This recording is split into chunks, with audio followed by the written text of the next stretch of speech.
Hello everyone, this is Koyeli from Red Clay Blog. তো আগের ভিডিওটাতে তো তোমাদের সাথে শেয়ার করেছিলাম যে জন্মাষ্টমীর সমস্ত বাজার হাট করে এনেছি। তো দেখো বাজার টাজার করে আনার পর সমস্ত কিছু পরিষ্কার পরিচ্ছন্ন করে আমি এখানে এসে এই যে চালের নাড়ুটা বানাবো বলে প্রথমেই চালটা ভেজে নিচ্ছিলাম সমস্ত মশলাপাতি দিয়ে। আর এদিকে হচ্ছে আমি তিলটা ভেজে রেখেছি। আর দেখো এই যে গুড় দিয়ে ফার্স্ট টাইম বানাবো। তো মানে আমি এর আগে লুজ গুড় বা ওই শক্ত যে গুড়ের ডালাগুলো হয় সেগুলো দিয়ে বানিয়েছি, তবে এটা একটু অন্যরকম গুড়, জানি না কতটা কি হবে। তো তারপর তোমরা দেখতে থাকো কি হচ্ছে। তারপর বাদামের নাড়ু বানাবো বলে বাদামও ভেজে নিয়েছি।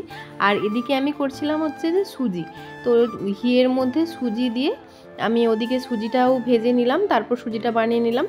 তারপর এখানে আমি একটু বাসন্তী পোলাও বানাবো বলে আমি এখানে এই যে বাসমতি চাল নিয়েছি, তবে এইবারের বাসন্তী পোলাওটা আমি আর গোবিন্দভোগ চাল দিয়ে বানাচ্ছি না, একটু বাসমতি চালেরই বানাচ্ছি। তো সেই সমস্ত যা মশলা টশলা লাগে সেগুলো দিয়ে আমি বানিয়ে নিয়েছি।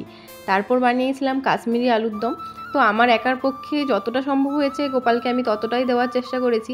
আর দেখো আমি এখানে যে কড়াই বলো বা চামচ হাতা যেগুলো ব্যবহার করেছি না, এগুলো সমস্তটাই নতুন কিনে এনেছিলাম। তো এই কড়াইয়ের ভিডিওগুলো তোমাদের সাথে আমি পরে শেয়ার করব। এটা অনেক দিন আগেই কিনেছিলাম, এটা ইউজ করা হয়নি, প্রথম আমি এই পুজোতে ইউজ করব বলেই রেখে দিয়েছিলাম। সেই ভিডিওটা আস্তে আস্তে আসবে। আর যা কিছু কিনেছি সেগুলো তো তোমাদেরকে দেখালামই। আর এখানে দেখতে পাচ্ছ আমার নতুন কড়াইতে রান্না করতে সত্যি বলতে ভীষণ ভালো লাগে, তারপর যদি ননস্টিকের কড়াই হয় তো সেটার তো আর কথাই নেই। আর এখানে আমি এখন বানাচ্ছি তালের বড়া বা ফুলুরি, যে যেটা বলে। তো জানো তো এখানে তো তাল পাই না। তো আগের বছরটা যখন আমি এখানে ছিলাম জন্মাষ্টমীতে, তখন তো প্রথমবার পুজো করেছিলাম। তো তাল পাচ্ছিলাম না বলে আমি কলা দিয়ে কলার বড়া বানিয়েছিলাম। আর সেই জন্য আমি এবছর বাড়ি থেকে ওই তালের সত্ত্ব, মানে আম সত্ত্ব যেমন করে ওই তালের মাড়ি দিয়ে আমি এবারে তাল সত্ত্ব বানিয়ে এখানে তাল সত্ত্ব নিয়ে এসেছিলাম। তো ওই তাল সত্ত্ব দিয়ে তালের ফুলুরি আর এই দেখো তালের লুচিও আমি বানিয়েছি।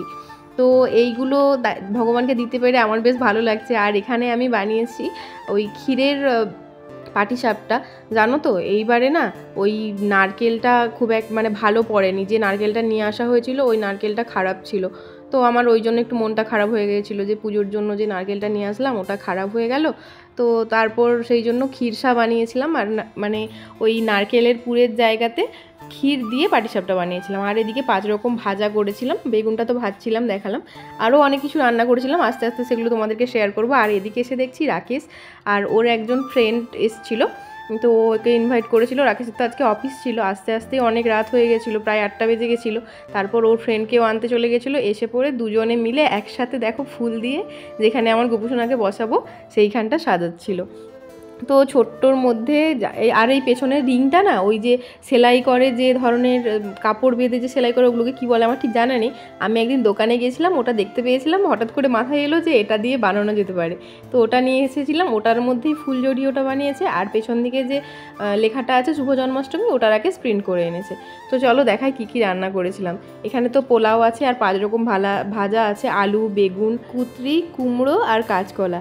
আর এদিকে আছে চকলেট জুস এইগুলো। আর এখানে আছে তালের বড়া, ওটা তো দেখিয়েছিলাম যে ভাজছি, এইগুলোই ভেজেছি।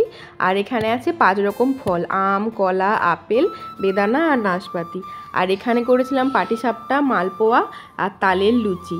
তো এইগুলো করেছি। আর এদিকে বানিয়েছি সিমুইয়ের পায়েস। তারপর এখানে বানিয়েছিলাম শাহি পনির, নিরামিষ শাহি পনির। তারপর এখানে বানিয়েছিলাম কাশ্মীরি আলুর দম। আমার নিজের পক্ষে যতটুকু সম্ভব হয়েছে আমি গোপালকে ততটুকুই দেওয়ার চেষ্টা করেছি, আরও অনেক কিছু করার ইচ্ছে ছিল কিন্তু সময়ের অভাবে সেটা আর হয়নি। এখানে বানিয়েছিলাম সুজির হালুয়া, তারপর এখানে বানিয়েছিলাম ড্রাই ফ্রুটসের লাড্ডু। আর এদিকে তিলের নাড়ু ছিল আর চালের নাড়ু ছিল, ওই যে সেদিন তখন দেখালাম না যে গুড়টা ছিল। আর দেখো এটা বানিয়েছিলাম আমি কালাকাঁদ। জানো তো আমি সেকেন্ড টাইম বানালাম, আগের বারে অতটা ভালো হয়নি, তবে এবারে একদম পারফেক্ট হয়েছিল আমার কালাকাঁদটা।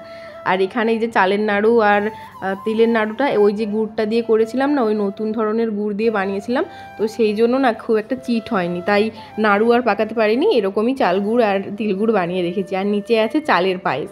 তো আমার এগুলো সাজিয়ে নেওয়া হয়ে গেছে। আর এদিকে রাকেশ আর বন্ধু এখানে সব কিছু মিলে সব কিছু সাজিয়েও দিয়েছে।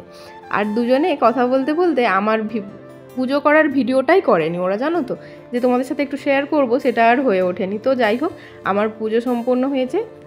তো তোমাদের কেমন, আর রাকেশ না জানো এবারে যখন অফিস থেকে আসার সময় ফুল নিয়ে এসেছে, ও দোকান থেকে না তুলসী পাতাও ম্যানেজ করেছে। মানে দোকান থেকে ওখানে যে তুলসী পাতা কিনতে পাওয়া যায় আমার একদম জানা ছিল না। তো আমি ওকে বলেছিলাম যে দোকানে তো অনেক তুলসী গাছ থাকে, তো তুমি ওদেরকে বলবে যে আমি এখান থেকে কি কয়েকটা তুলসী পাতা নিতে পারি। তো তখন ও বলছে, যখন আমি ওদেরকে জিজ্ঞাসা করলাম, ও বলছে যে এখানে কিনতে পাওয়া যায়। তো যখন পেয়েছে অনেক তুলসী পাতা নিয়ে এসেছে। তো দেখো আমার সমস্ত পুজো টুজো শেষ হয়েছে, আমি এদিকে প্রসাদগুলোকে নিয়ে চলে এসেছি। তো তোমাদের পুজোটা অবশ্যই কেমন লাগলো কমেন্ট করে জানিও। তো আমি সব ভোগেতে তুলসী পাতা দিতে পারি, সত্যি বলতে আমার ভীষণ মানে মন থেকে আমি শান্তি পেয়েছি। তো তোমাদের ভিডিওটা কেমন লাগলো অবশ্যই কমেন্ট করে জানিও। আর ভিডিও যদি ভালো লেগে থাকে তাহলে অবশ্যই লাইক কমেন্ট শেয়ার করে দিও। আর চ্যানেলটাতে নতুন হলে প্লিজ চ্যানেলটাকে একটু সাবস্ক্রাইব করে দিও, আমার পাশে থেকো। দেখা হবে নেক্সট ভিডিওতে, ততক্ষণের জন্য টাটা। আর আমি গপুকে নিয়ে কিছু ছবি তুলেছিলাম, সেইগুলো তোমাদের সাথে শেয়ার করলাম। আর বাবিকে দেখলে তো ও একবারে শুয়ে পড়ে প্রণাম করছিল। তো চলো ভিডিওর এই যে ছোটো ছোটো ফটোসগুলো তুলেছিলাম সেইগুলো তোমাদের জন্য রইলো। ভালো লাগলে লাইক কমেন্ট শেয়ার করো, নতুন হলে চ্যানেলকে সাবস্ক্রাইব করো, টাটা। আর এখানে যে থালাবাটিগুলো দেখতে পাচ্ছ, তো ওই কড়াই কিনতে গিয়ে তোমরা কারা কারা গোপালের সেবা করলে পুজো করে জন্মাষ্টমীর দিন অবশ্যই কিন্তু কমেন্ট করে জানিও আমাকে। আর কারা কত বছর ধরে পুজো করছো বা কেউ যদি নতুন পুজো করে থাকো সেগুলোও আমাকে কমেন্ট করে অবশ্যই জানিও। আমার এটা নিয়ে 3 বছরের পুজো হলো। তো ইচ্ছে আছে যখন বাড়িতে থাকবো সব কিছু ঠিকঠাক থাকবে, তো তখন আমি অনেক বড় করে গোপালকে পুজো করব। তো ভগবানকে বলবো সেটুকু ইচ্ছে যেন আমার পূরণ করে, আমি যেন ভগবানকে আমার মনের মতো করে সেবা দিতে পারি। তোমরা কারা কিভাবে পুজো করলে সেটাও অবশ্যই জানিও।